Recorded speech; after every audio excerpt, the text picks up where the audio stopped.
आप सभी को स्वागत है आज के अकाउंट्स ट्रेनिंग क्लास में। और आज की क्लास में जैसा कि आपको पोस्टर पीछे बताया गया है कि आज की क्लास है आपका basic accounts of profit, basic analysis of profit and loss account, कि हम कैसे बेसिकली एनालाइज कर सकते हैं अकाउंट्स की।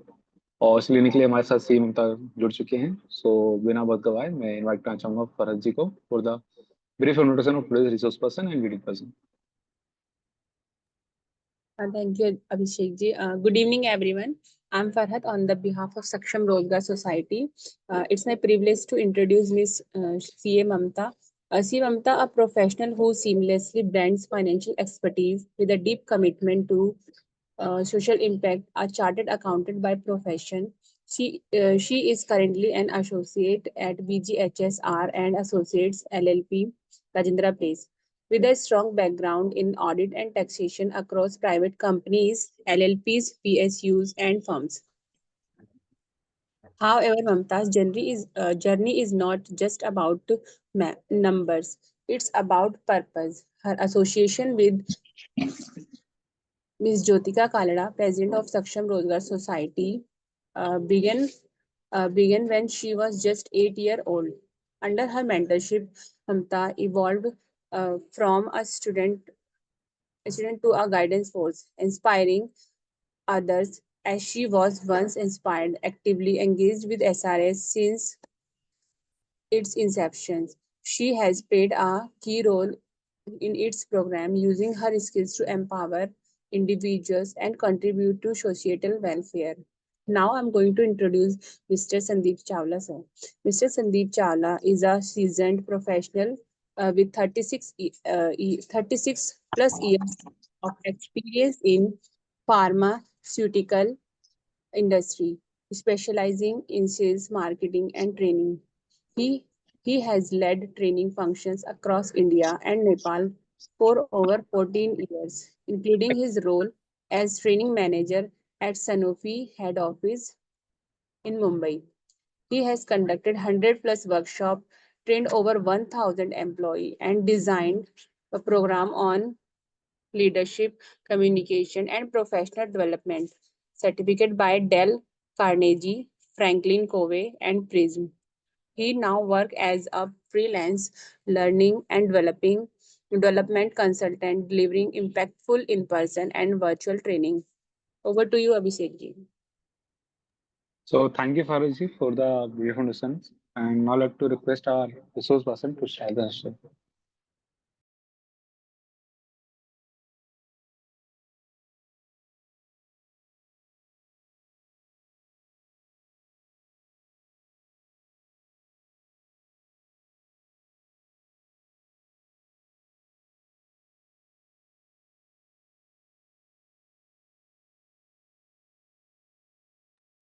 अब ममता जी अगर आप कुछ कह रहे हैं तो हम आपको सुन नहीं पा रहे हैं, प्लीज अनम्यूट योरसेल्फ फर्स्ट।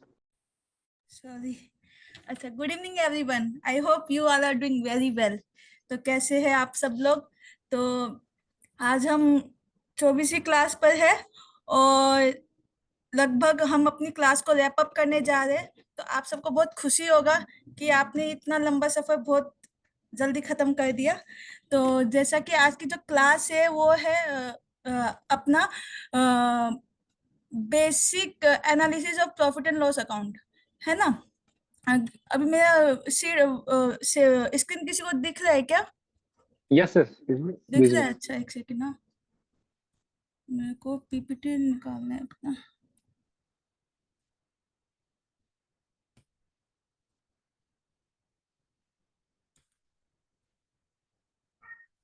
ठीक है, तो प्रॉफिट एंड लॉस स्टेटमेंट, जैसे इसके तो नाम में ही सब कुछ लिखा है, प्रॉफिट एंड लॉस, जो आपको बताएगा कि किसी भी फर्म का क्या प्रॉफिट है क्या लॉस है। ऐसा स्टेटमेंट जो आप बताएगा कि उस फर्म की क्या स्थिति है, उसको कितना लाभ हुआ, क्या उसके एक्सपेंसेस है, क्या उसकी रेवेन्यू है, क्या उसके कॉस्ट है।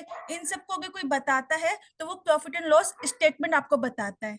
ठीक है, तो अगर देखा जाए तो जैसे कि हमने अभी आप लोगों ने पूरा जर्नी देखा है ना, पूरा क्लास लेके आए, तो उसमें आपको पहली क्लास में बताया गया था डिफरेंट फॉर्म्स ऑफ ऑर्गेनाइजेशन का बताया गया था। फिर उसके बाद आपको बेसिक ऑफ अकाउंटिंग बताया गया। देन उसके बाद चलते चलते आप लोग पीएनएल में वो टैलीज में एंट्री डालने लगे। कि उसमें आपने कहीं एक जन्नत फर्नीचर की मन्नत फर्नीचर का एक जर्नी को जिया, लाइक आपने सीखा, क्या? लाइक आपने सीखा कि टैली में एंट्री कैसे होनी है, रेवेन्यू कैसे बुक करना है, आपका एक्सपेंस कैसे बुक करना है। तो इन्हीं सबको चलते चलते अब हम इस स्टेज पे पहुंच गए कि हमने जो अपना डाटा बनाया उसको कैसे एनालिसिस करें, कैसे जाने कि इसमें क्या जो ये पोजीशन है वो क्या बताती है। तो आगे बढ़ते हैं। तो जो प्रॉफिट एंड लॉस स्टेटमेंट होता है, इट इज अ स्टेटमेंट और जो कि एक फाइनेंशियल रिपोर्ट है जो शो करता है कंपनी की क्या रेवेन्यू है, क्या एक्सपेंसेस है, क्या प्रॉफिट हुए हैं over a specific period. Specifically जो यूजुअली जो होता है वो क्वार्टरली या ईयरली होता है। तो हमने बात किया था कि जो आपके फाइनेंशियल रिपोर्ट्स बनते हैं वो आपके फाइनेंशियल ईयर के लिए बनते हैं। फाइनेंशियल रिपोर्ट आपके फाइनेंशियल ईयर के लिए बनते हैं, और जो आपका फाइनेंशियल ईयर होता है वो स्टार्ट होता है 1 अप्रैल से 31 मार्च में आपका एंड होता है। सबको पता है ना फाइनेंशियल ईयर कहाँ से स्टार्ट होता है, कहाँ पे एंड होता है। पहली सेकंड या थर्ड क्लास में आपको बताया गया था, राइट। तो जो प्रॉफिट एंड लॉस स्टेटमेंट है ये क्या है, आपका एक फाइनेंशियल रिपोर्ट है जो कि बताएगा कि कंपनी की क्या रेवेन्यू हुई है, क्या एक्सपेंस हुई है ओवर अ स्पेसिफिक पीरियड। ठीक है। तो इसका जो प्राइमरी जो पर्पस होता है वो होता है यह जानना कि कंपनी की फाइनेंशियल परफॉर्मेंस क्या है, यह जानना कि कंपनी ने कितने प्रॉफिट जनरेट किया है फ्रॉम इट्स ऑपरेशन। तो इन सब का जो ज्ञान मिलता है वो हमें आपके प्रॉफिट एंड लॉस अकाउंट से मिलता है। ठीक है। जैसे मैंने बताया जो फाइनेंशियल रिपोर्टिंग होती है उसमें जो होते हैं आपका profit and loss account include होता है, आपका बैलेंस शीट इंक्लूड होता है, आपका कैश फ्लो इंक्लूड होता है। ठीक है। तो आज हम जो पढ़ रहे हैं वो प्रॉफिट एंड लॉस अकाउंट पढ़ रहे हैं जो कि फाइनेंशियल रिपोर्टिंग का ही एक पार्ट है। कल हम जानेंगे बैलेंस शीट को, ठीक है, जो कि सीए संदीप गुप्ता सर आपको पढ़ाएंगे। तो अब जानते हैं कि प्रॉफिट एंड लॉस के कंपोनेंट्स क्या होते हैं। और कंपोनेंट्स की बात करूं तो इसमें बेसिक, क्योंकि मैंने आपको बताया कि प्रॉफिट एंड लॉस का जो उद्देश्य है वो यही जानना ना कि आपकी कंपनी की फाइनेंशियल पोजीशन क्या है, फाइनेंशियल परफॉर्मेंस क्या है। और फाइनेंशियल परफॉर्मेंस किससे जानते हैं, अपनी रेवेन्यू से। रेवेन्यू में से कितना आपको इनकम, कितना आपका एक्सपेंस इनकर्ड हुआ, उसको लेस करके जो नेट प्रॉफिट या ग्रॉस प्रॉफिट है वो आपका परफॉर्मेंस है कि आपने कितने अच्छे से परफॉर्म किया कंपनी में। ठीक है। तो अगर मैं प्रॉफिट एंड लॉस के कंपोनेंट की बात करूँ तो इसमें बेसिकली पांच कंपोनेंट होते हैं। पहले कंपोनेंट है रेवेन्यू। ठीक है ना। ये क्या है, आपके टोटल मनी जो कि एक कंपनी अर्न करती है अपनी बिजनेस एक्टिविटी से। जैसे चाहे वो अपनी प्रोडक्ट को बेच के कमाए, चाहे वो अपना सर्विस देकर कमाए, तो वो उसकी रेवेन्यू है जो कंपनी ने अर्न किया। ठीक है। अब कॉस्ट ऑफ गुड्स सेल क्या हो गया, ये गुड्स सेल है, गुड्स सर्विस भी हो सकता है कि उस प्रोडक्ट को बेचने में या उस सर्विस को प्रोवाइड करने में उसको डायरेक्टली कॉस्ट कौन कौन से इनकर्ड हुए वो आपकी कॉस्ट ऑफ गुड्स सोल्ड आ जाता है। जैसे मान लीजिए आपका जो मन्नत फर्नीचर था उसको जब हमने उसको जो बेचा, जैसे हमारा जो प्रोडक्ट था, मान लीजिए सोफा और ये सब हमारा काम था ना, सोफा और कोई सी मतलब फर्नीचर का हमारा काम था। उसको बेचने के लिए हमने क्या क्या डायरेक्ट कॉस्ट इनकर्ड किए, लाइक आपने क्या रॉ मटेरियल खरीदा, आपने लेबर्स को कितना पे किया, ठीक है, आपकी इलेक्ट्रिसिटी का क्या खर्चा था, ठीक है, और फैक्ट्री रेंट आपने कितना पे किया, ये सब डायरेक्ट कॉस्ट थे। उस डायरेक्ट कॉस्ट को, उस रेवेन्यू को जनरेट करने के लिए डायरेक्ट कॉस्ट कितने इनकर्ड हुए उसको लेस करके जो आपको प्रॉफिट मिलता है वो आपका ग्रॉस प्रॉफिट होता है। ठीक है। तो GP equal to revenue minus cost of goods sold. ठीक है। किसी को अभी कोई दिक्कत तो नहीं होगा, है ना? ममता जी हाँ जी। फुल स्क्रीन करिए, फुल स्क्रीन। अच्छा, फुल स्क्रीन, एक सेकंड।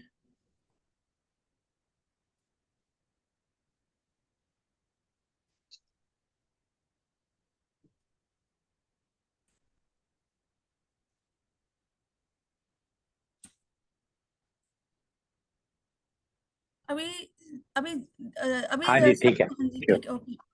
ठीक है। तो पीएनएल के कंपोनेंट्स के बारे में बात करते हैं, revenue, cost of goods sold and GP. Revenue में से जब आपका कॉस्ट ऑफ गुड्स सोल्ड जाता है तो आपका जीपी निकलता है। ठीक है। फिर फिर इसी प्रकार आपको ऑपरेटिंग एक्सपेंस करने पड़ते हैं। कुछ ऐसे एक्सपेंस होते हैं जो कि आपको इनडायरेक्टली करने पड़ते हैं अपने बिजनेस को या अपने ऑर्गेनाइजेशन को रन करने के लिए। सपोज आपको सैलरी देनी पड़ती है, सपोज आपको शोरूम का रेंट देना पड़ा, आपको एडवर्टीजमेंट करनी पड़ी, क्योंकि एडवर्टीजमेंट नहीं करोगे तो कैसे सेल्स इंक्रीज होगा, कैसे अगर मार्केटिंग नहीं किया तो सेल्स तो इंक्रीज होगा नहीं, है ना। तो ये सब वो ऑपरेटिंग एक्सपेंस है जो कि एक तरीके से इनडायरेक्ट कॉस्ट होते हैं किसी भी बिजनेस को रन करने के लिए, ठीक है। तो ऑपरेटिंग कॉस्ट, तो जब आप जीपी में से ऑपरेटिंग एक्सपेंस को लेस करते हैं तो आपका ऑपरेटिंग इनकम आता है, जिसको कि आप नेट प्रॉफिट भी कहते हैं। तो जीपी माइनस ऑपरेटिंग एक्सपेंस, तो आपका operating income equal to net profit, ठीक है। तो ये 5 कंपोनेंट्स थे हमारे पीएनएल के। Revenue, cost of goods sold, मतलब मोर लेस आपका इसी में ही आपका जो पीएनएल है वो रैप अप हो जाता है, ठीक है। बाकी देखा जाए तो काफी चीजें, ठीक है, वो हम थोड़ली देखते जाएंगे। अब जैसे बात करते हैं हम, जब हम प्रॉफिट एंड लॉस की बात करते हैं, जब हम फाइनेंशियल रिपोर्ट्स की बात करते हैं, फाइनेंशियल स्टेटमेंट्स की बात करते हैं, तो जैसे देश को चलाने के लिए संविधान की जरूरत पड़ती है, ठीक इसी प्रकार फाइनेंशियल स्टेटमेंट्स को भी अकाउंटिंग स्टैंडर्ड की जरूरत पड़ती है कि हम ताकि डिस्क्लोजर अच्छे से कर सके, हम जान सके कि किसी ट्रीटमेंट को कैसे शो करना है, कहाँ दिखाना है, कैसे दिखाना। तो वो एक जो गाइडलाइन होती है किसी फाइनेंशियल स्टेटमेंट को बनाने की, वो अकाउंटिंग स्टैंडर्ड्स बताते हैं, ठीक है। तो आपका जो प्रॉफिट एंड लॉस बनता है, जो कि एक फाइनेंशियल स्टेटमेंट का पार्ट है, वो आपके अकाउंटिंग स्टैंडर्ड पर डिपेंड करता है, राइट। अब देखिए, क्योंकि अब मैं बात करती हूँ फॉर्मेट्स ऑफ फाइनेंशियल स्टेटमेंट, क्योंकि हम फाइनेंशियल स्टेटमेंट्स की बात कर रहे हैं जिसका एक part profit and loss account है। तो उसमें जो हमें फॉर्मेट्स फॉलो करने होते हैं वो 2 फॉर्मेट्स होते हैं, एक शेड्यूल 3 का होता है कंपनीज के लिए, और नॉन कंपनीज के लिए आईसीआई का होता है। अब आप कहेंगे कि भाई ये कंपनीज और नॉन कंपनीज कौन से है, तो याद करिए अपनी पहली क्लास जब आपको सर ने बताया था डिफरेंट फॉर्म्स ऑफ ऑर्गेनाइजेशन। तो उसमें एक कंपनी था, पार्टनरशिप, प्रोप्राइटरशिप, ठीक है, ये सब आपके नॉन कंपनीज में आ जाते हैं। कंपनी और एलएलपी आपका कंपनीज एक्ट उसमें फॉल करता है, और जो नॉन कंपनी प्रोप्राइटरशिप हो गया, पार्टनरशिप हो गया, ठीक है, एनपीओस वगैरह, एनजीओस वगैरह हो गए, तो वो आपके आईसीए के अंडर कवर होते हैं। मतलब उनको जो फॉर्मेट फॉलो करना होता है वो आईसीए का फॉर्मेट फॉलो करना होता है, और कंपनीज को शेड्यूल 3 का फॉर्मेट फॉलो करना होता है। अब मैं ये आप कहेंगे कि मैम हम तो प्रॉफिट एंड लॉस की बात कर रहे थे, इधर फॉर्मेट्स में कहाँ आ गए। फॉर्मेट्स में इसलिए आना पड़ा क्योंकि जब तक आपको पता नहीं होगा कि एक जो फॉर्मेट, एक स्टैंडर्ड फॉर्मेट क्या है, तो आप किसी भी स्टेटमेंट को ढंग से रीड नहीं कर पाएंगे, ठीक है। क्योंकि हर एक चीज का एक स्टैंडर्ड होता है। जैसे अगर हम किसी ऑफिस में जाते हैं तो हम फॉर्मल्स पहन के जाते हैं ना, अगर हम अपने दोस्त यारों के साथ जा रहे हैं तो कैजुअल पहन के कैजुअल में जाते हैं, ठीक है, या अपने मन के कपड़ों, मन पसंदीदा कपड़ों में जाते हैं, ठीक है। ठीक इसी प्रकार आप जो फाइनेंशियल स्टेटमेंट को प्रेजेंट कर रहे हैं तो उनके भी कुछ फॉर्मेट्स होते हैं, स्टैंडर्ड फॉर्मेट, जो कि हमें फॉलो करने पड़ते हैं, ताकि हम जो फाइनेंशियल वो इंफॉर्मेशन है उसको करेक्टली और अच्छे तरीके से उनको प्रेजेंट कर सके, उनको बता सके, और उनसे इंफॉर्मेशन निकाल के शेयर होल्डर या जो भी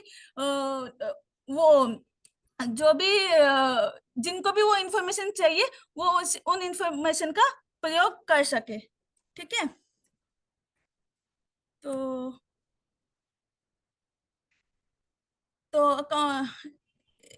ये थोड़ा सा वो हो गया। तो अब हम आ जाते हैं फॉर्मेट्स में। तो जैसे जैसे आप लोगों ने देखा होगा, हम यहाँ पे कितने बच्चे जो अकाउंटिंग प्रोफाइल से वो कॉमर्स बैकग्राउंड से, और जो कितने हैं जो नॉन कॉमर्स बैकग्राउंड से है, कुछ बताए, कोई बताएगा। बीएससी एमएससी से हूँ। मैं आर्ट्स से हूँ। मैं कॉमर्स। कॉमर्स एक और मैम कॉमर्स। मैम बीकॉम तो कॉमर्स कॉमर्स, ठीक है। मतलब अच्छा, आपने मैम कभी साइंस देखा होगा, साइंस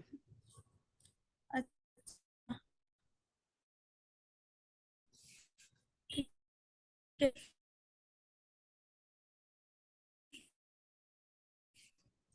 हमने बोलते अपन ने कभी देखा होता था, और एक साइड हमारा लाइबिलिटी होता था, एक सेकंड, स्क्रीन दिख रहा है क्या आप लोगों को? No ma'am. एक सेकंड,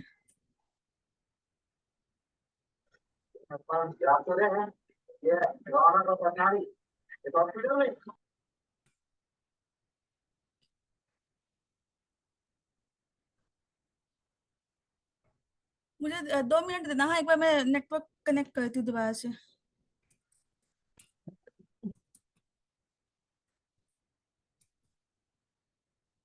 बोल दिया भाई।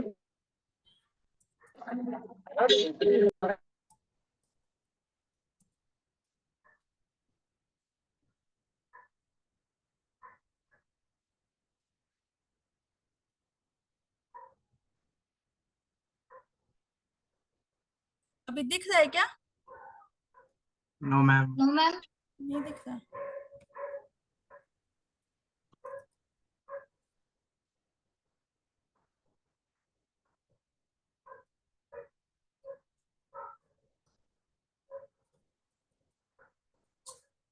अब विजिबल आपकी स्क्रीन। विजिबल है?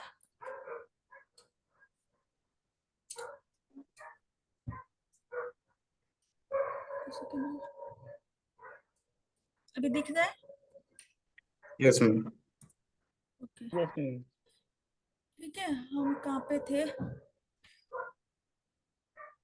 हाँ, मैं आपको बता रही थी कि आपने देखा होगा पहले जो हमारा बैलेंस शीट होता था वो किस टी फॉर्म में होता था। जैसे मैं फॉर एग्जांपल दिखाऊं क्या आपको? और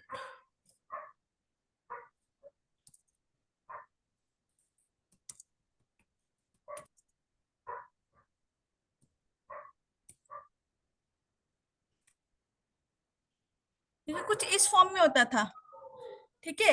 एक साइड असेट होता था और एक साइड लायबिलिटी होता है। ये मतलब टी फॉर्म में होता है, इसको टी फॉर्म कहते हैं। जैसे आप देखेंगे ना तो ये टेबल थोड़ा टी जैसा बना। और जो हमारा प्रॉफिट एंड लॉस होता था वो किस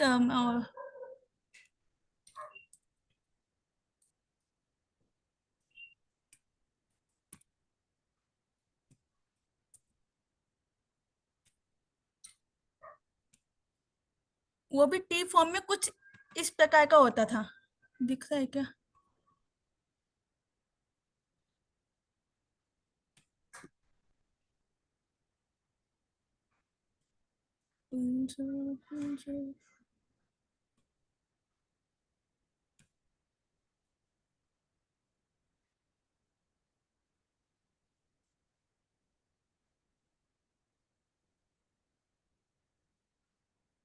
आपको दिख रहा है क्या ये कुछ ऐसा? ABC limited trading and profit and loss account for the period ending.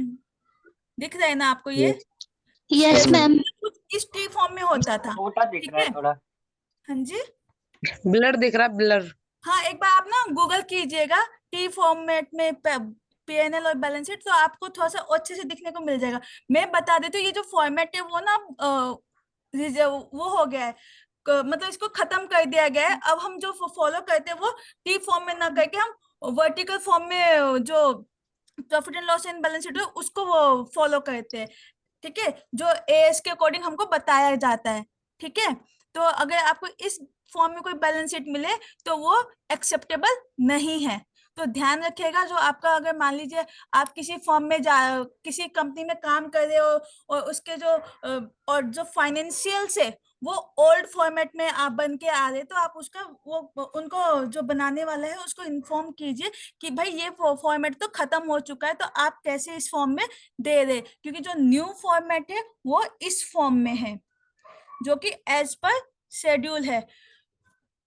अभी जो मैं आपको यहाँ पे बात कर रही हूँ वो आपको मैं नॉन कॉर्पोरेट एंटिटीज की बात कर रही हूँ, ठीक है। कॉर्पोरेट एंटिटीज की बात नहीं कर रही हूँ। कॉर्पोरेट एंटिटीज जो मीन्स जो कंपनीज होती है वो हमेशा क्या बोलते हैं वर्टिकल फॉर्म में ही बनती है, ठीक है। लेकिन इस बार हमने क्या मतलब जो आईसीए है, जो जो नॉन कॉर्पोरेट एंटिटीज पे जो फॉर्मेट एप्लीकेबल होता है वो आईसीए का format applicable. ICA means institute of chartered accountant of India, ठीक है।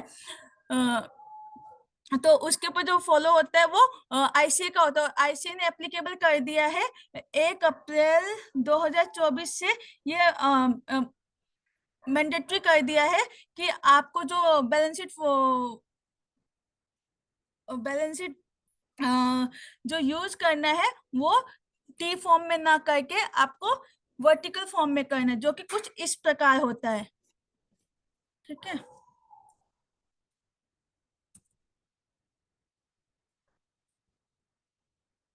ठीक है। तो ये बैलेंस शीट है, तो ये वर्टिकल फॉर्म में रहेगा। आपका यहाँ पे पहले करंट लायबिलिटीज आ जाएगा, ओनर्स एंड लायबिलिटीज, फिर उसमें आपके पार्ट रहेंगे, ये जो कि कल सर आपको पढ़ाएंगे तो वो अच्छे से बता पाएंगे। मेरा जो पार्ट है मैं आपको प्रॉफिट एंड लॉस का बता देती हूँ। ठीक है, ये आपका प्रॉफिट एंड लॉस इस फॉर्म में रहेगा। तो जैसे पहले कंपनी का जो बनता था वो भी इसी फॉर्म में बनता था, लेकिन अब कंपनी और कॉर्पोरेट और नॉन कॉर्पोरेट दोनों का ही जो प्रॉफिट एंड लॉस है वो सेम फॉर्मेट में लेके आ गए हम। तो अब जो नए फॉर्मेट में जो बैलेंस जो पीएनएल और बैलेंस शीट बनते हैं वो इस फॉर्म में बनते हैं। ऊपर name of the non corporate entity आ जाएगा, statement for the profit and loss for the year ended. मैंने बताया था प्रॉफिट एंड लॉस क्या होता है, आपकी फाइनेंशियल परफॉर्मेंस को बताता है ओवर अ स्पेसिफिक पीरियड। तो वो पीरियड बताना है हमको कि मेरा कौन सा पीरियड, दिस फाइनेंशियल ईयर में मुझे इतना अर्न हुआ, इतना मेरा एक्सपेंस हुआ और ये मेरा नेट प्रॉफिट है, ऐसा करके। ठीक है, तो अब देखेंगे तो दूसरा चीज इसमें क्या होता है, प्रॉफिट एंड लॉस आपका जो, क्योंकि हमें चेक करना है कि हमारी फाइनेंशियल, क्योंकि हमने जाना कि प्रॉफिट एंड लॉस आपको बताता है कि आपकी फाइनेंशियल परफॉर्मेंस कैसी है। तो फाइनेंशियल परफॉर्मेंस तो एक ईयर का देख के नहीं पता चल सकता, उसको तो कंपेयर करना पड़ेगा ना कि लास्ट ईयर आपका क्या परफॉर्मेंस था, अब क्या है, कोई अच्छा हुआ, हमने अच्छी परफॉर्म किया या मतलब हमने डाउनवर्ड परफॉर्म किया, वो कैसे पता चले, जब हम कंपैरिजन करेंगे। तो आपका जो प्रॉफिट एंड लॉस है वो हमेशा कंपैरेटिव फॉर्म में बनता है, हमेशा 2 इयर्स का होगा, एक लास्ट ईयर और एक करंट ईयर। ठीक है, समझ में आया? Yes ma'am, yes ma'am. Okay, थोड़ा सा मुझे भी यस नो बोल दिया करो, मुझे भी हिम्मत मिलता है। ठीक है, तो अब बात करते हैं, जैसे मैंने बताया था कंपोनेंट्स का बताया था आपको, है ना, कि मैंने बताया था कि प्रॉफिट एंड लॉस में पहला कंपोनेंट क्या होता है, रेवेन्यू होता है। तो हमारे पहले क्या है, रेवेन्यू फ्रॉम ऑपरेशन है, फिर उसके बाद क्या है, अदर इनकम। ठीक है, तो रेवेन्यू फ्रॉम ऑपरेशन क्या होगा कि आपके जो बिजनेस एक्टिविटी में से जो भी आपने कमाया, that is revenue from operation. ठीक है ना, तो वो आपका सेल ऑफ प्रोडक्ट को सेल करके हो सकता है, सर्विस को सेल करके हो सकता है, या फिर आपको कोई डोनेशन या वो ग्रांट्स मिली, वो भी हो सकता है। तो इस फॉर्म में आपको रेवेन्यू फ्रॉम ऑपरेशन आ सकता है। अदर इनकम में क्या आएगा, interest income, dividend income, sale of investment, ये सब आपका अदर इनकम में आ जाए। तो revenue from operation plus other income equals to your total income. ठीक है, आप देखोगे रेवेन्यू फ्रॉम ऑपरेशन पहला है, सेकंड है अदर इनकम, इन दोनों को जब आप टोटल करते हैं तो आपका टोटल इनकम आ जाता है। ठीक है, फिर आपके एक्सपेंसेस स्टार्ट होते हैं, क्योंकि हमें फाइनेंशियल परफॉर्मेंस जाननी है। फाइनेंशियल परफॉर्मेंस कैसे पता चलेगा कि हमने कितना कमाया, कितना खर्चा हुआ, नेट प्रॉफिट क्या हुआ हमारा, राइट। तो अभी जब हम एक्सपेंस में देखेंगे तो एक्सपेंस हमारे 5 भागों में बटे हुए। कॉस्ट ऑफ गुड्स सोल्ड मैंने बताया, वो सभी डायरेक्ट कॉस्ट जो कि एक कॉस्ट को गुड्स को बेचने में लगाई गई है, वो सारी यहाँ पे आ जाएगा, लाइक परचेजेस हो गया या डायरेक्ट एक्सपेंस हो गए या आपके ओपनिंग क्लोजिंग स्टॉक लेस करके ऐसे आ जाएगा। ठीक है, फिर employees benefit expense, employees benefit expense में आपके सारे सैलरीज आ जाते हैं। पहले जो टी फॉर्म में होता था ना, टी फॉर्म वाले जो मैंने आपको दिखाया पुराना वर्जन, उसमें क्या होता था, डायरेक्ट जो कॉस्ट होता था, डायरेक्ट कॉस्ट ऊपर होता था और इनडायरेक्ट कॉस्ट नीचे आता था, तो आपको जीपी और नेट प्रॉफिट पता चल जाता था आपके फाइनेंशियल स्टेटमेंट। लेकिन इस न्यू फॉर्मेट में आपको पता नहीं चलेगा, आपको कैलकुलेट करना रहता है। ठीक है, इसमें सिर्फ 2 bifurcation, total income minus total expense equals to your net income, net profit. ठीक है, तो अभी अपने ने कॉस्ट ऑफ गुड्स सोल्ड जान लिया, हमने एम्प्लॉयज बेनिफिट एक्सपेंस डाले। तो एम्प्लॉयज बेनिफिट एक्सपेंस क्या है, आपके जो आपकी सैलरी से एम्प्लॉयज को बेनिफिट देने के जितने भी एक्सपेंस किए गए, चाहे वो सैलरी एक्सपेंस हो, चाहे वो आपका स्टाफ वेलफेयर एक्सपेंस हो, ठीक है, चाहे उनकी ईएसआई पीएफ हो, चाहे उनका लीव एनकेसमेंट हो, ये सब जो होते हैं एक्सपेंस वो एम्प्लॉयज बेनिफिट एक्सपेंस में आपके शो होते हैं। इससे पता चलता है कि एक कंपनी का टोटल खर्चा पर्सोनेल पे कितना हो रहा है, क्योंकि किसी भी कंपनी का जो सबसे बड़ा असेट होता है वो उसकी एम्प्लॉय ही होती है। तो इससे पता चलेगा कि इस कंपनी, कोई भी कंपनी अपने एम्प्लॉय पे कितना खर्च कर रही है, एम्प्लॉय बेनिफिट्स पे कितना कॉस्ट इनकर्ड कर रही है। ठीक है। तो दूसरा depreciation and amortisation. Depreciation and amortisation expense भी आपका बहुत मेजर रोल प्ले करता है, क्योंकि जो असेट के ऊपर जो डेप्रिसिएशन लगता है, मतलब असेट की जो वैल्यू, डेप्रिसिएशन का मैंने आपको बताया था सेकंड या थर्ड क्लास में बताया था व्हाट इज डेप्रिसिएशन। तो depreciation is reduction in value of asset. तो क्या पूरे साल में कितनी उस वैल्यू में घिसावट आई है, उसका जो अमाउंट है वो यहाँ पे आ जाता है। फाइनेंस कॉस्ट में आपके सारे इंटरेस्ट एक्सपेंस आ जाते हैं, चाहे वो जैसे आपने कोई लोन लिया, ठीक है, उसका इंटरेस्ट आपको पे करना बनता है, तो वो आ गया। ठीक है। आपका ओडी का इंटरेस्ट है वो आ गया। मतलब आपके बिजनेस को फाइनेंस करने के लिए जो कॉस्ट इनकर होगी वो आपकी फाइनेंस कॉस्ट में आ जाएगी। जनरली इसमें जो होते हैं इंटरेस्ट एक्सपेंस आते हैं। जो कहीं नहीं आए वो अदर एक्सपेंस में आ जाएगा। भाई इतना नाम हम दे नहीं पाए, तो इसलिए उन्होंने कहा भाई बस अभी खत्म, कुछ नहीं मिला होगा तो वो अदर एक्सपेंस होगा।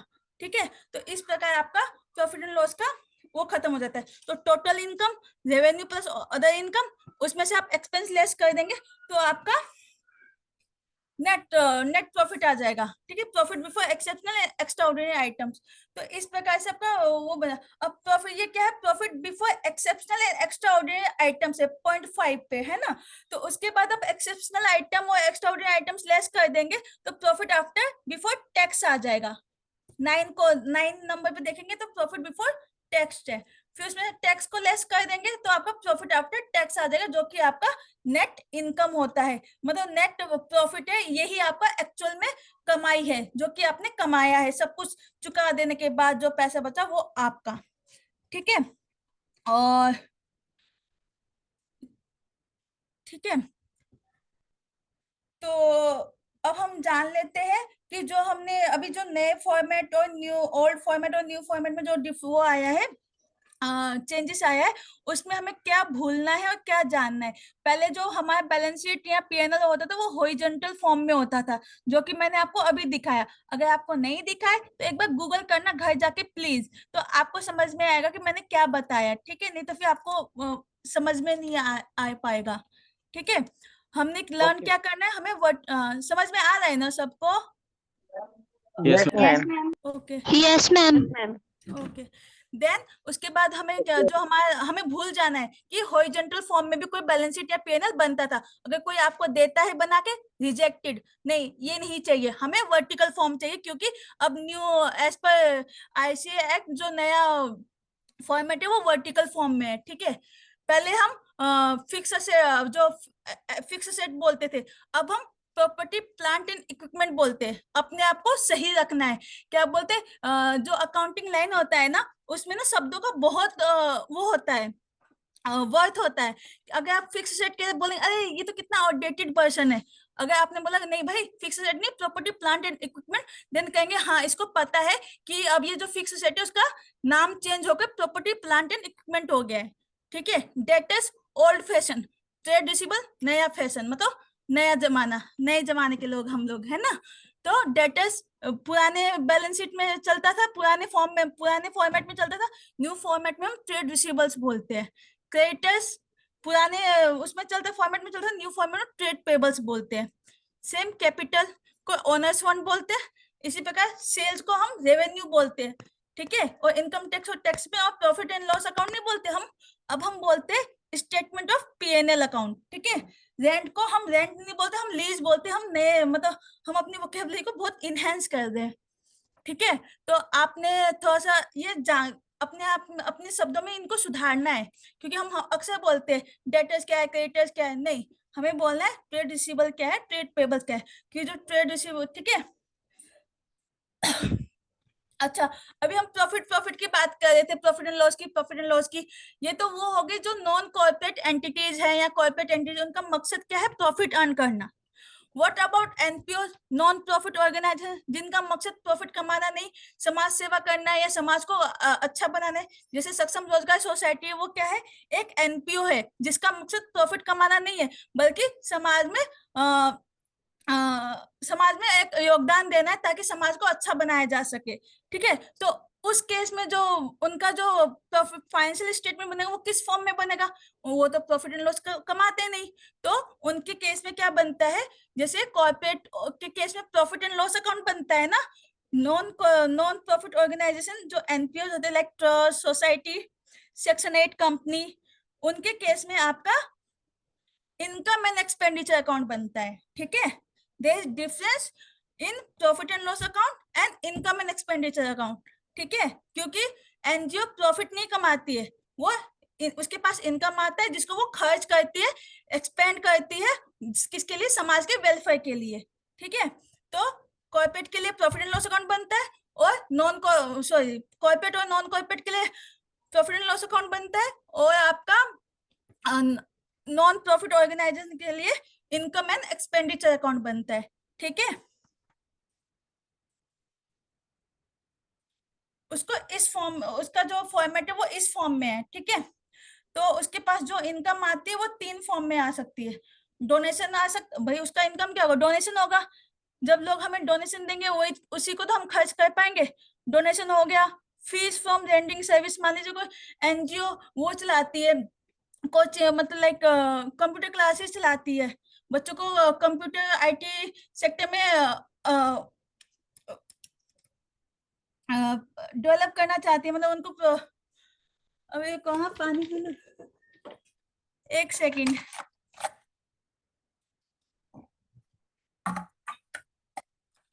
जैसे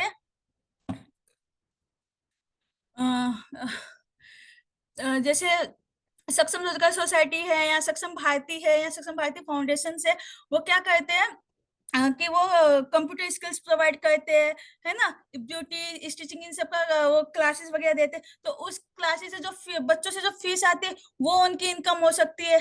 ठीक है, अगर कुछ वो गुड्स सेल करे, जैसे बच्चों ने जो प्रोडक्ट बनाया, जैसे थैला वेला बनाया, कुछ बनाया, और उसको बेच के जो इनकम हुआ वो इनकम हो सकता है। ठीक है, तो इनकम के जो नॉन प्रॉफिट ऑर्गेनाइजेशन होती है उनके केस में जो इनकम है वो किस किस फॉर्म में हो सकता है, डोनेशन या ग्रांट्स के फॉर्म में। ग्रांट्स जो है वो सरकार देती है बेसिकली। ठीक है, fees from rendering of services and sale of goods, और अदर इनकम भी आ सकती है, जैसे मान लो हमने एफडी इंटरेस्ट इनकम हो गया या सेविंग इंटरेस्ट हो गया, ये सब आपका अदर इनकम में आ जाएगा। ठीक है, और दूसरा चीज इसमें आपको क्या करना होता है, देखो आप थोड़ा सा आगे बढ़ोगे ना तो आपको दिखेगा कि ये आ रहा है रिस्ट्रिक्टेड फंड्स, अनरिस्ट्रिक्टेड फंड और टोटल। ठीक है, आपको दिख रहा है ना यहाँ पे, Yes, ma'am. दिख रहा है ना, रिस्ट्रिक्टेड फंड और अनरिस्ट्रिक्टेड फंड। ठीक है, रिस्ट्रिक्टेड फंड में और अनरिस्ट्रिक्टेड फंड में क्या डिफरेंस है, मान लीजिए किसी ने हमें डोनेशन दिया, उसने कहा कि भाई इस डोनेशन का यूज ना आपको सिर्फ बच्चों के स्कॉलरशिप के लिए करना है। ठीक है, सपोज, तो हम वो एक तरह से क्या होगा, रिस्ट्रिक्टेड हो गया कि भाई हमें स्कॉलरशिप के लिए ही इसको यूज करना है, अदर एक्टिविटी में आप इसको यूज नहीं कर सकते हैं। ठीक है, अनरिस्ट्रिक्टेड क्या होता है कि जो डोनर है उसने बोला आपको जो करना है करो, बस समाज का भला करो, बच्चों को अच्छे से आप आगे बढ़ाओ।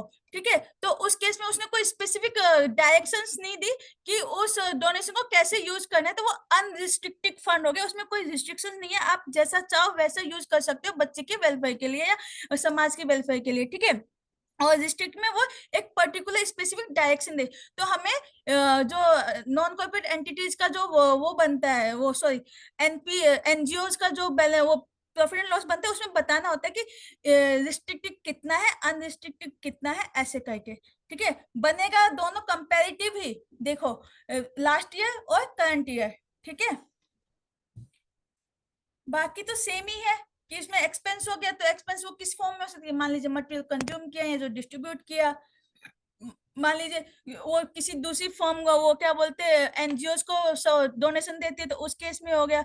एम्प्लॉय बेनिफिट एक्सपेंस हमेशा ही होंगे, क्योंकि भाई बिना एम्प्लॉय के कुछ भी नहीं मतलब जब तक उस संस्था के में काम करने वाले लोग नहीं होंगे तो संस्था कैसे चलेगी, राइट? तो एम्प्लॉइज बेनिफिट एक्सपेंस वो हो गया। डेप्रिसिएशन पे जो असेट पे जो वैल्यू गिरेगी वो डेप्रिसिएशन हो गया। Finance cost and other related expense. तो इस प्रकार आपका तो टोटल इनकम माइनस एक्सपेंस आपका नेट प्रॉफिट हो जाएगा।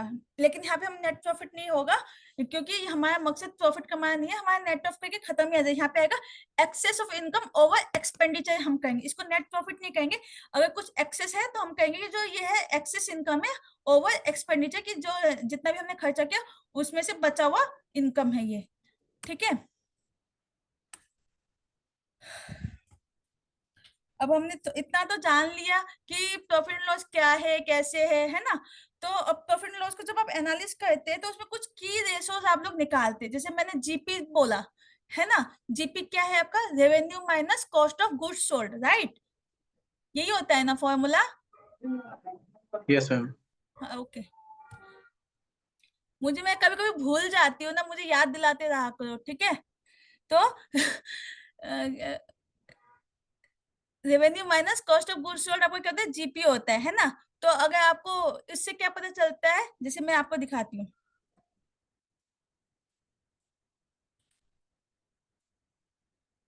तो एक जस्ट जो भी मैंने अभी आपको पढ़ाया है ना उसको मैं जस्ट ब्रीफ करती हूँ, ठीक है। अगर मैं उसकी बात करूँ, अगर आपको अपने पीएनएल अकाउंट को एनालिसिस करना है तो आपको पता होना चाहिए जीपी मार्जिन क्या है, राइट? आपको पता होना चाहिए नेट प्रॉफिट मार्जिन क्या है, आपका अर्निंग पर शेयर क्या है। तो जीपी मार्जिन आपको क्या होता है? ग्रॉस प्रॉफिट माइनस में बटे में रेवेन्यू, कि आपने टोटल रेवेन्यू में से कितना प्रॉफिट हुआ आपको, दैट इज जीपी। कि ये बताएगा कि मतलब आपको प्रोडक्शन को जो है एक तरीके से आप मतलब ये बताएगा कि आपको नेट प्रॉफिट कितना हो ओवर रेवेन्यू, ठीक है। अगर आपका जीपी कम होता है तो वो बताएगा, वो ये इंडिकेट करेगा कि आपका जो प्रोडक्शन कॉस्ट है वो बढ़ता जा रहा है, ठीक है। अगर जीपी कम हो रहा है तो मीन्स आपका कॉस्ट बढ़ रहा है ना। अगर सेल्स में से अगर आप एक्सपेंस लेस कर देंगे तो आपका जीपी आता है। अगर जीपी अगर कम हो रहा है तो मीन्स एक्सपेंस बढ़ रहा है, राइट? तो इस प्रकार तो जो जीपी मार्जिन अगर डिक्लाइन हो रहा है तो मीन्स आपका प्रोडक्शन कॉस्ट राइज हो रहा है, या आपके ऊपर या फिर प्राइसिंग प्रेशर आ सकता है। मान लीजिए आपको अपना सेल्स इंक्रीज करना पड़ेगा। सेल्स इंक्रीज करने के दो तरीके, या तो आप अपना तो मतलब वो क्वांटिटी सेल की क्वांटिटी बढ़ाओ या फिर अपना प्राइस बढ़ा दो। तो अगर आप क्वांटिटी नहीं बढ़ा सकते तो आपको प्राइसिंग बढ़ानी पड़ेगी, तो उससे आपका प्राइसिंग प्रेशर भी आता है। जैसे जैसे आपका अगर मान लो आपको जीपी मार्जिन आपको घटता हुआ दिख रहा है तो आपको दो चीज इंडिकेट हो सकता है कि प्रोडक्शन कॉस्ट बढ़ रहा है, या तो प्रोडक्शन कॉस्ट को कम कर लो या फिर अपने प्राइसिंग पॉलिसी पे अपना ध्यान दे लो, ठीक है। नेट प्रॉफिट मार्जिन भी सेम वही, जैसे जीपी डिवाइड बाय रेवेन्यू आपका जीपी मार्जिन होता है, ऐसे नेट प्रॉफिट मार्जिन के लिए आपको net income divide by revenue, net income means net profit, ठीक है।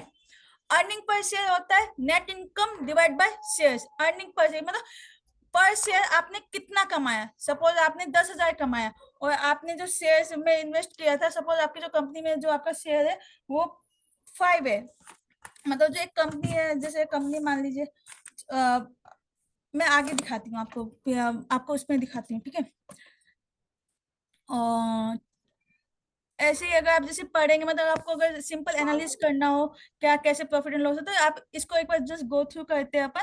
कि एक सिंपल मैंने वो बताया कि पूरा जो ये क्लक्स था वो लिखा है इसमें, कि अगर जो प्रॉफिट एंड लॉस आपको बताएगा कि कंपनी पैसे कमा रही है या गवा रही है ना। दूसरा, और कैसे एनालिसिस करना आपको, आप ऐसे कर, पहले आप रेवेन्यू चेक कर सकते हैं। इफ इज रेवेन्यू ग्रोइंग तो गुड, कि आप अच्छा कर रहे, और इसको कंपेयर किससे करना पड़ेगा? अपने लास्ट ईयर मंथ से या लास्ट ईयर से, ऐसे करके, ठीक है ना।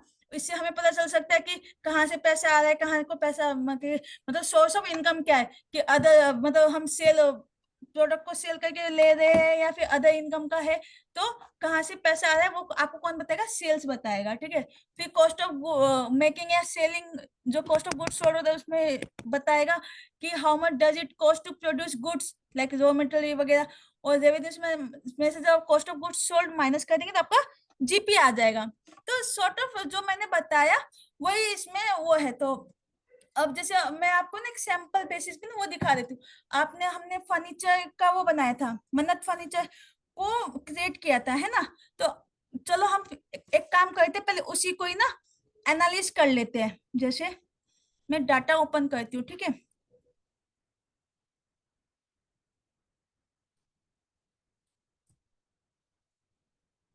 टैली का डाटा खोलने आता है ना सबको? टैली में सीखा होगा आप लोगों ने। Yes ma'am. Yes. Yes, ma'am. अरे वाह,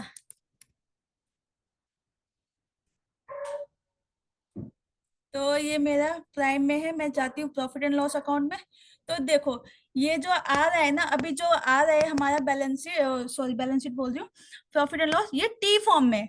यहाँ पे सेल्स है, ठीक है, यहाँ पे ओपनिंग स्टॉक है, क्लोजिंग स्टॉक है, ठीक है, आपका परचेजेस है, यहाँ पे जीपी है आपका, फिर आपने एक्सपेंस इनकर्ड किए, ठीक है, और फिर आपका नेट प्रॉफिट आ गया। ठीक है, ये जो आपको दिख तो रहा है ना ये tally. Yes, ma'am. Yes, ma'am. Okay okay, Yes, good good ma'am. Good good, ठीक है। तो जैसे अगर मुझे इसी का अगर एनालिसिस करना हो सपोज, क्योंकि ये डाटा हम लोगों ने बनाया है, ठीक है, अगर इसका जान तो ये पहले टी फॉर्म में, टी फॉर्म में एनालिसिस करना थोड़ा सा आसान हो जाता है क्योंकि सामने सामने दिखता है। अगर मुझे इसको अपने वर्टिकल फॉर्म में चाहिए सपोज, तो उसको मैं दिखाने के लिए मैं दिखाती हूँ change view, control H, vertical. तो ये आपका किस फॉर्म में आ गया, जिस फॉर्म में आपका आईसीए रिकमेंड करता है, ठीक है ना, सेल्स अकाउंट।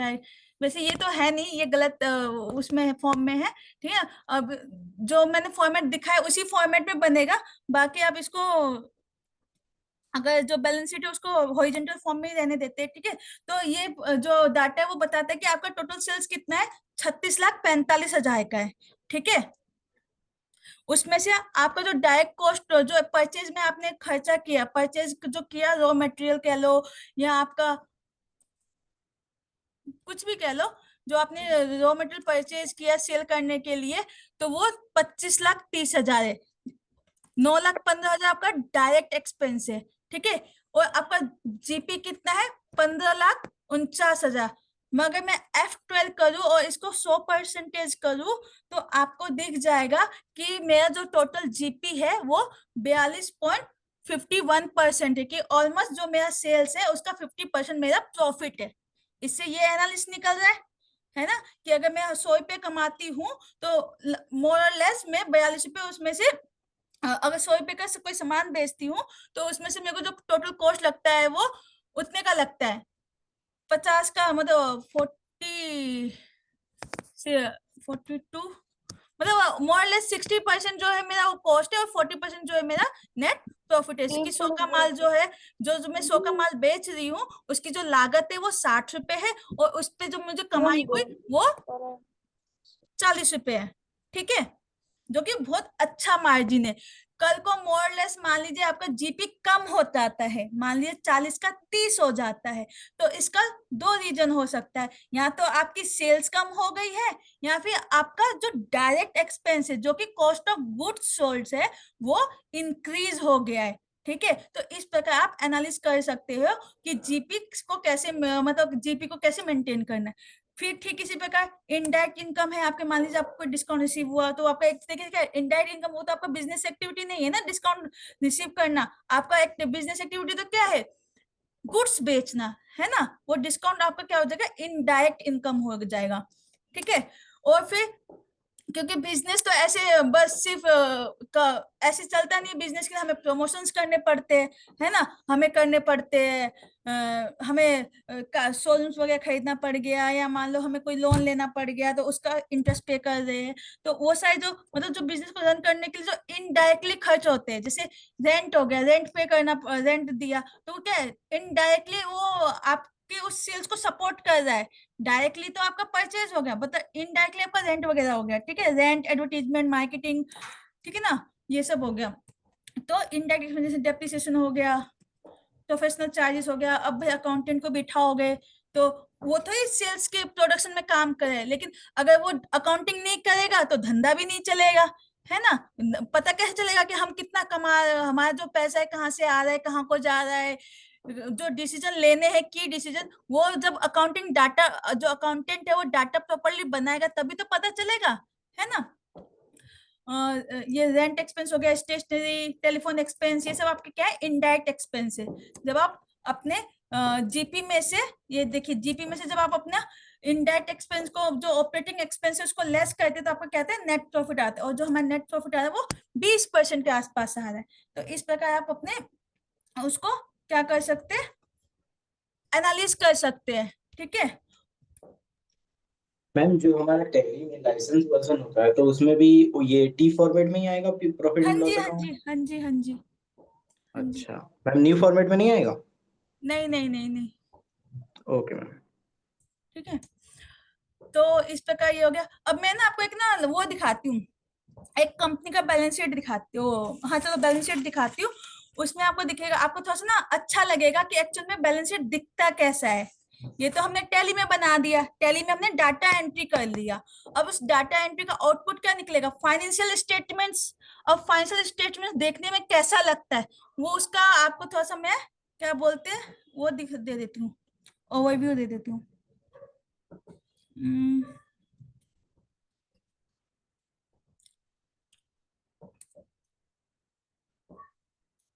तो ये देखो, ये हमारा कोई नेशनल प्लास्टिक प्राइवेट लिमिटेड है, ठीक है। तो देखो यहाँ पे लिखा हुआ है उसका कंपनी, ये कंपनी है, प्राइवेट लिमिटेड मीन्स कंपनी है, ठीक है।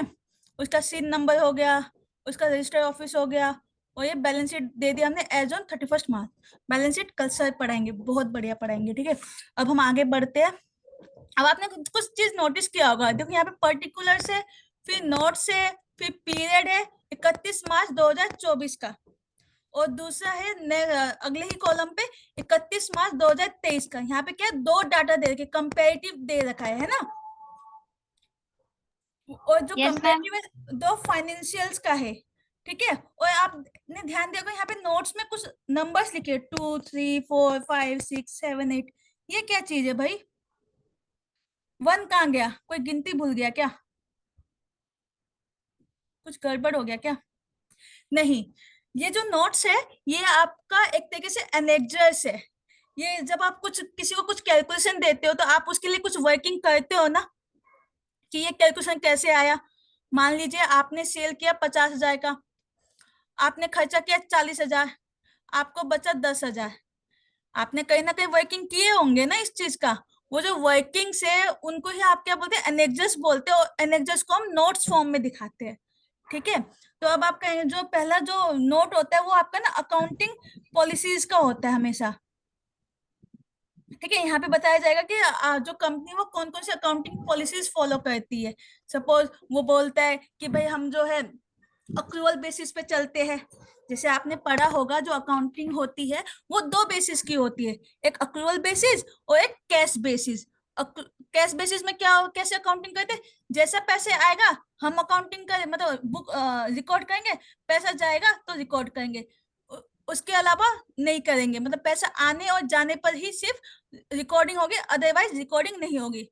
लेकिन अक्रूवल बेसिस क्या होते हैं, जब भी वो इवेंट अक्कर हो गया तभी हमें उस ट्रांजेक्शन की रिकॉर्डिंग करनी है, ठीक है। तो ऐसे ही सब कि हम डबल एंट्री बुक कीपिंग कर रहे हैं, हम क्या बोलते हैं फिक्स सेट, वो हम ये जो होते हैं ये अकाउंटिंग पॉलिसीज में बताया जाता है कि उसने कंपनी ने क्या अकाउंटिंग पॉलिसी फॉलो कर रहा है, वो नोट 1 पे होता है।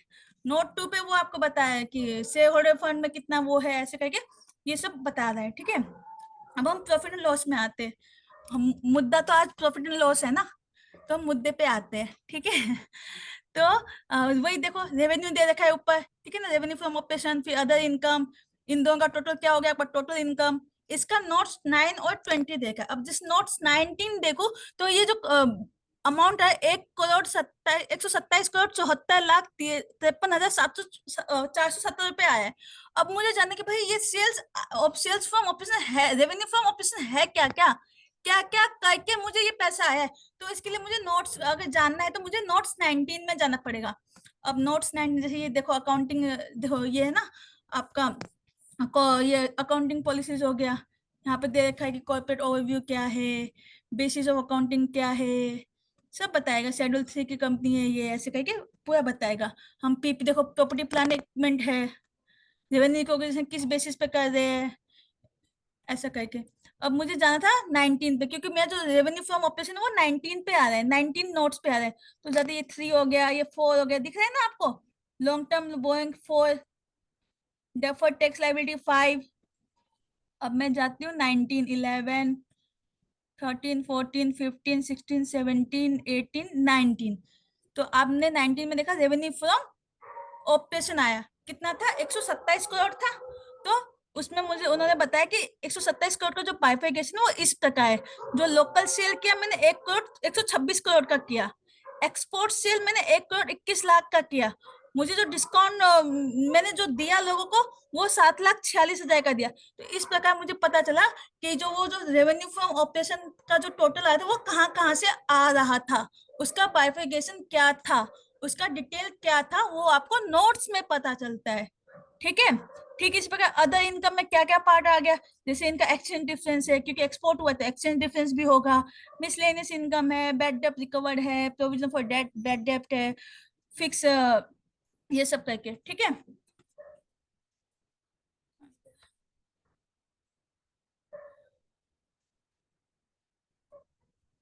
ठीक है, ये एक्सपेंस हो गया।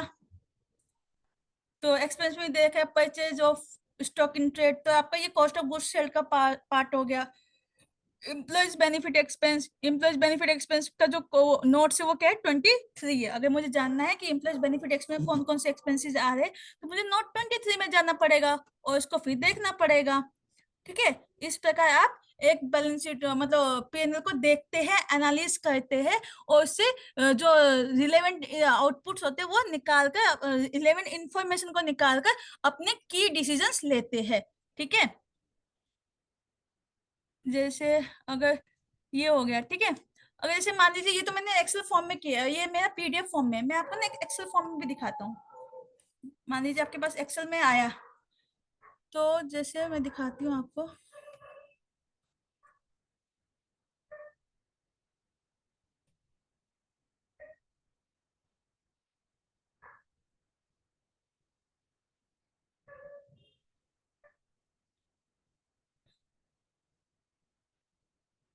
ठीक है। अभी हमने जो पीडीएफ से तो हम अलग अलग तरीके से हम नीचे नीचे स्क्रॉल करके उस नोट्स पे जा रहे थे। अब मैं एक्सेल में हूँ तो अगर मुझे नोट्स में जाना हो तो मेरे को क्या करना पड़ेगा, इसका रेफरेंसिंग सेल पे जाना पड़ेगा। तो रेफरेंस सेल में जाने के लिए हम क्या करते हैं, कंट्रोल के साथ ब्रैकेट ओपन करते, तो ये आपको वहां पे पहुंचा देगा। ठीक है, ऐसे नोट्स पे पहुंचा देगा। ठीक है। तो मैंने ना आपको, अगर वापस जाने तो F5 करना, पहुंच जाओगे आप। ठीक है। तो मैंने आपको कोशिश किया है कि आपको सभी तरीके से आपको रूबरू करवा दूं कि ताकि कल को आपको कुछ ऐसा कुछ दिखे तो आपको फोमो फील ना हो, आपको ऐसा ना लगे कि ये क्या देख लिया है, ये क्या चीज है। ठीक है। हमने जाना प्रॉफिट एंड लॉस एक की कंपोनेंट है एक फाइनेंशियल स्टेटमेंट का, क्योंकि फाइनेंशियल स्टेटमेंट का की कंपोनेंट है प्रॉफिट एंड हो गया और आपका कैश फ्लो हो गया। कैश फ्लो स्टेटमेंट सिर्फ कॉर्पोरेट एंटिटीज के ऊपर एप्लीकेबल होता है, नॉन कॉर्पोरेट एंटिटीज के ऊपर एप्लीकेबल नहीं होता है। ठीक है। बाकी जो प्रॉफिट एंड लॉस और बैलेंस शीट तो फाइनेंशियल स्टेटमेंट का की पार्ट है ही है। जैसे प्रॉफिट एंड लॉस आपको फाइनेंशियल परफॉर्मेंस बताएगा, तो बैलेंस शीट आपको फाइनेंशियल पोजीशन बताएगा कि एज ऑन जो पर्टिकुलर ओवर स्पेसिफिक आपकी फाइनेंशियल पोजीशन क्या है, आपके पास कितने असेट्स है, आपके पास कितनी लाइबिलिटीज है, आपको कितनों से कितने लोगों से पैसे लेने हैं और कितने लोगों को पैसा देना है, ये सब कौन बताएगा? आपको बैलेंस शीट बताएगा। प्रॉफिट आपने कहाँ खर्चा किया, आपको नेट प्रॉफिट कहाँ हुआ। ठीक है। फाइनेंशियल परफॉर्मेंस आपकी अच्छी हुई या नहीं हुई, जो लास्ट ईयर आपने जो परफॉर्मेंस दिया था उसके कंपेरेटिव में इस बार का परफॉर्मेंस कैसा है, अच्छा है, बुरा है, कैसा है, अच्छा है, बहुत अच्छा, बुरा है। तो देखो कि कहाँ पे कमी है, कहाँ पे प्रॉब्लम है, उन प्रॉब्लम को सॉल्व करने का हमको सॉल्व करना पड़ेगा। ठीक है, सपोज मान लीजिए आपका जीपी कम हो रहा है, तो आपको पता होना चाहिए जीपी किस वजह से हो रहा है, या तो सेल कम हो रही है या इनकम एक्सपेंस बढ़ रहा है, तो उस हिसाब से आपको आप देख सकते हो। ठीक है, तो बस that's all from my side. I hope आप लोगों कुछ ना कुछ सिखा पाए। धन्यवाद to all. Over to you Abhishek.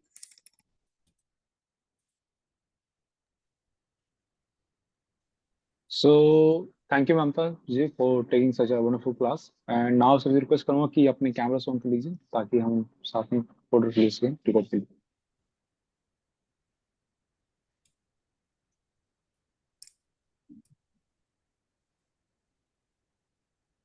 Thank you. Now आप सभी अपने अटेंडेंस, अपने नाम और अपने फोन नंबर्स के लास्ट के 3 डिजिट के साथ चैट बॉक्स में डाल दीजिए और आगे हम बढ़ते हैं के इस सेशन के लीडिंग कंक्लूडिंग रिमार्क्स के लिए। और now let invite leading person and our secretary mister Sandeep Chawla sir. Over to you sir please. First of all thank you Mamta. आपके हर सेशन की तरह आज भी हमने कई नई बातें सीखी। आपने स्टार्टिंग में हमें बताया कि प्रॉफिट एंड लॉस अगर हमें समझना है तो पहले हमें इनकम कैसे समझना है। आपने इनकम के डिफरेंट कंपोनेंट्स हमें समझाए, net income, gross income, expenses, जो सारी टेक्निकल टर्म्स हैं आपने बड़ी सिंपल फॉर्म में हमें समझाई। और आपने हमें डिफरेंशिएशन बताया कि इंडिविजुअल फॉर्म का कैसे देखेंगे, कॉर्पोरेट का कैसे देखेंगे, नॉन कॉर्पोरेट का कैसे देखेंगे। टू सम एक्सटेंट आपने हमें उसके बाद एनपीओस के बारे में बताया, जो नॉन प्रॉफिट ऑर्गेनाइजेशन होती हैं, एनजीओज होती हैं, जैसे हमारी सक्षम भारती है। अब बड़ी सिंपल फॉर्म में आपने सारा प्रॉफिट लॉस सब समझाने के बाद हमें बैलेंस शीट में जाके उसको कैसे देखना है वो हमें समझाया। मैंने भी उसमें बहुत सारी नई बातें समझी। और लास्ट में आपने हमें प्रैक्टिकल यूज बताया कि प्रॉफिट एंड लॉस स्टेटमेंट क्यों देखना जरूरी है, क्यों समझना जरूरी है और हमें कैसे हेल्प कर सकता है। ओवरऑल ये सेशन आपने जो बड़ा डिफिकल्ट सब्जेक्ट है उसको बहुत सिंपल करके समझाया। मैं यहाँ दोबारा एक बात कहना चाहूंगा सभी पार्टिसिपेंट से, हम सबका लर्निंग कर्व अलग होता है। कई लोगों को बहुत जल्दी सब कुछ समझ आ जाता है, कई लोगों को दोबारा रिवाइज करके समझ आता है। जहां तक मेरी बात है, आज ममता ने जो समझाया मुझे बहुत सारी बातें समझ आई, और बहुत सारी बातें मैं इनका जो रिकॉर्डिंग आएगा उसको दोबारा देख के समझूंगा। मुझे ऐसे समझ आता है, मुझे एक बार के बाद दोबारा, क्योंकि कुछ क्वेश्चंस भी होते हैं वो आप दोबारा जब सेशन देखते हैं, जो हमें रिकॉर्डिंग्स आती है, रिकॉर्डिंग्स इसीलिए आती हैं कि आप 2 बार 3 बार उसको देखें और समझें। और उसके बाद अगर आपके डाउट्स हैं तो प्लीज आप ग्रुप में अपने डाउट्स डालें, क्योंकि अगर हम सोचें कि 40-50 मिनट्स में हम सब कुछ समझ सकते हैं तो कोई भी 100% नहीं समझ सकता। तो इसमें आपको ये नहीं सोचना कि मुझे सारी बातें समझ नहीं आई। मुझे जितनी बातें समझ आई वो बहुत अच्छा है, और जो समझ नहीं आया हम कोशिश करेंगे, क्योंकि ममता ने बड़ी सिंपल फॉर्म में एग्जाम्पल्स के साथ इवन जो फर्स्ट और सेकंड क्लास में जो बताया था वो रिपीट करके बताया, ताकि हमारे डाउट्स कम से कम रहे। और फिर भी उसके बाद हम रिवीजन करेंगे और डाउट्स रहेंगे, तो प्लीज अपने ग्रुप में डाउट्स डालें हम, क्योंकि जब तक हम सेल्फ लर्निंग तभी आती है जब हम बार बार किसी चीज की प्रैक्टिस करें। तो मैं दोबारा यही कहूंगा कि जो ममता मैम ने इतनी मेहनत करके हमें सब आज सेशन कराया है, उसका फायदा तभी है कि जब हम इसकी रिवीजन करें और हम अपने डाउट्स क्लियर करें। Over to you Abhishek. So thank you sir for your concluding remarks. और जैसे सर ने वीडियो रिकॉर्डिंग की बात की, तो रिकॉर्डिंग यूट्यूब पे अवेलेबल है, प्लीज़ उसे सबके साथ शेयर करें और लोगों को सब्सक्राइब करने को बोलें ताकि हम ज़्यादा से लोगों तक पहुंच सकें। और इसी के साथ मैं आगे अभिषेक, इनवाइट करना चाहूँ। Yes ma'am. एक सेकेंड, मैं स्टूडेंट्स को बताना चाहूंगी कि ये अब हमारी क्लास, जैसे हमने बताया था कि बिल्कुल अपने आखिरी दौर में है। कल आपकी क्लास बैलेंस शीट की होगी, पर सैटरडे को हम आपका टेस्ट लेने वाले हैं। और वो गूगल फॉर्म पर टेस्ट होगा, मतलब आप सबको फॉर्म क्वेश्चंस और मल्टीपल चॉइस आंसर्स होंगे जो आपको क्लास में वो टेस्ट देना है। और जो बच्चे टेस्ट पास करेंगे उन्हीं को सर्टिफिकेट दिए जाएंगे। और नंबर 2, इसी एग्जाम के जो टेस्ट लेना है उसके साथ साथ आपको 1 मिनट की अपनी वीडियो भी शेयर करनी है, जो संडे को प्ले की जाएगी। 1 मिनट की वीडियो, ना उससे कम ना ज्यादा, जिसमें अपना नाम बताएंगे, आप कहाँ से आए हैं बताएंगे, सक्षम रोजगार सोसाइटी द्वारा चलाया जा रहा है ये जो अकाउंट्स ट्रेनिंग कोर्स आपको कैसा लगा वो आप बताएंगे। 1 मिनट की वीडियो है, आप अपनी वीडियो बनानी शुरू कर सकते हैं और आप बनाइए, देखिए, प्रैक्टिस कीजिए। आपको हम बताएंगे कि कब तक आपने भेजना है, बट वो अपनी पहले जो वीडियो में आपने बोलना है उस पूरे कंटेंट को लिख लीजिए, बोलने की प्रैक्टिस कीजिए। उसके बाद फाइनली वो 1 मिनट की वीडियो आपने भेजनी है, हम बताएंगे जब आपको भेजना होगा, बट आप अपनी तैयारी शुरू कर सकते हैं। Yes Abhishek, over to you. Thank you ma'am instruction के लिए। और आगे मैं इनवाइट करना चाहूँगा हुकुमराज को for the vote of thanks. Good evening, dear friend. On the behalf of Saksham Roja Society, I am Hukumraj. Extend my heartfelt gratitude. We extend our sincere gratitude to CM Mamta Ma'am for sharing her valuable insights during today's session on basis analysis of profit and loss account. To our students, thank you for your energy and active participation. Your engagement made the class more meaningful, and we look forward to see the same spirit in our future program. A special thanks to Mr. Sandeep Chawla sir, Secretary of Saksham Roja Society, for joining us today and for his invaluable insight and support during class. With that, I wish you all a wonderful evening. Thank you. Over to you, Abhishek. So thank you, Hukumraj, for the thanks. Now you all can leave the session, and till then, good night to all of you, and see you in the next session. Good night. Thank you and good night.